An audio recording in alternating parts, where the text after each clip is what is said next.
learn the advanced financial management, we firstly need to understand the meaning of financial management.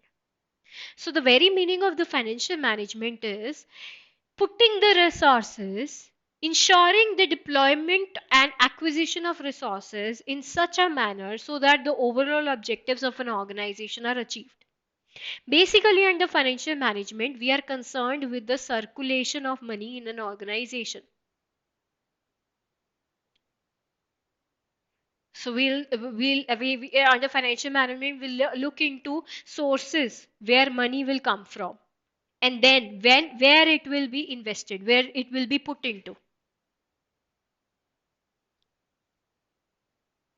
This is what the main objective of financial management is. We'll identify the sources, and then we'll see like where the money can be invested so that we get the maximum profitability. Right? So this is the meaning of the financial management. Now coming on to the importance, like why the financial management is important in any business organization. So I've taken a basic example of two Indian businessmen. So as we all know, when the Dhirubhai Ambani died, the family property was equally divided between both the brothers. So the money they got was of the equal amount. This is a classic example which provides you with the importance of financial management. Why do we need to learn financial management? Why do we need to ascertain what is the importance of the financial management? So as I've told you that the family property got divided equally between the brothers. But what happened? Some brother got one sector, the other brother got the leftover sectors.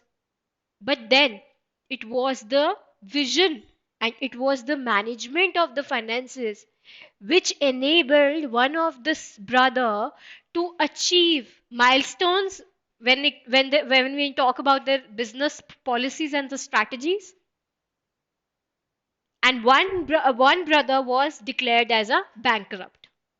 So this is what the very importance of financial management is. Financial management can bring a huge success to the business, or it can even lead to the failures of business. So this example provide you with the importance, like why financial management is necessary for any business organization. So even it is a small organization, the medium scale or a large organization, financial management is necessary for every sort of business organization, because it ensures that okay, like the finances are managed well. Because if the business finances are not managed well, then business can fail. It is very important that the business finances are managed well. So as we discussed that ultimately what we need to do is we need to have a knowledge of, we need to have a foundation of the financial management topics. Ultimately, advanced financial management is the advanced level of it. By advanced level, we mean that whatever the concept we have studied in financial management, we have done each and every concept. Advanced financial management just will introduce you with the 2 3 new concepts. All other concepts are taken from the financial management only. So whatever concepts you have studied in financial management, you will be applying it practically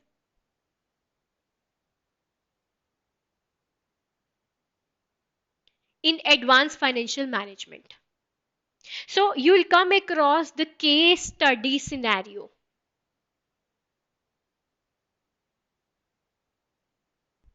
You'll come across various case studies in advanced financial management. In most of the cases, they'll put you into the shoes of the financial manager. They'll provide you with a role of financial manager or a senior financial manager and give you a particular problem. They'll provide you with a particular case study and ask them to report it to the manager.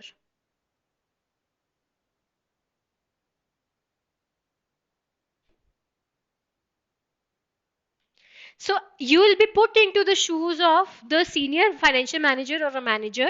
You will be given some of the problems, some of the case study, and you will be asked to prepare a report and present it to the manager of the company. Ask you to evaluate the problem, evaluate the scenario, and give your recommendations accordingly. So cash flow, as we know, it is cash inflow minus cash outflows. So what is the difference between cash flows and free cash flows is that the cash flow is just the net cash flows.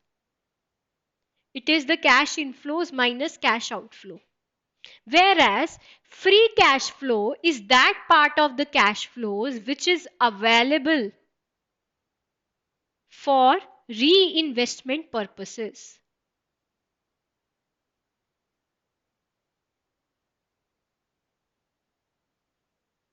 So it is that part of cash flows which is reinvested, which is not retained in the business. So cash flows which will be distributed to the finance providers, which will be distributed to the equity, to the debt holders of the company. That is what the cash flow means. So cash flow is the amount which is available for the distribution to the debt providers. Now coming on to the investment appraisal options. So most of the options we have done, but you need to remember all the previous methods. So first method we have is ROCE. So ROCE is the first method, the basic method for investment appraisal, the very simplest method. ROCE used to take the relationship between the profits and the capital expenditure to evaluate your capital related expenditure. So the formula for ROCE was profits before interest and tax over initial investment. Then we did the payback method. In payback method, we used to say that it helps you to calculate the time period like within which you will be able to recover your cash flow. So we used to say in case of when we have even cash flows and when we have uneven cash flows. So in case of even cash flows, the payback period will be initial investment divided by annual cash flows. Whereas in case of uneven cash flows, we need to take into account the number of years taken for the project related expenditure to get recovered. So this is what the payback period means. So both of these methods are the simple methods for investment appraisal.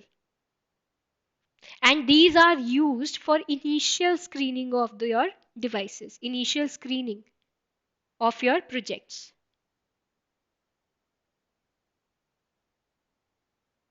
So we need to remember the advantages and disadvantages associated with all the basic methods as well.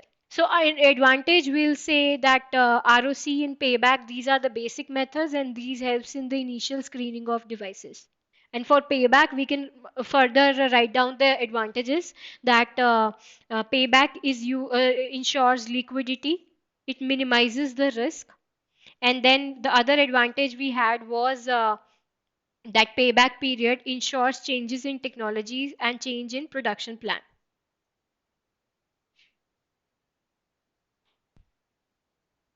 Then we had disadvantages. Disadvantages, we used to say that both method do not take into account the time value of money. It used not to take into account the complete project life. And it does not give an absolute decision whether to accept the project or not. Then we had NPV. In NPV, we used to calculate the profitability with regard to project, and it provided us with a particular decision rule. So NPV was calculated by using formula. The profitability was calculated by taking the sum of cash inflows and subtracting it with the outflows. This was how the profits or the NPV was calculated.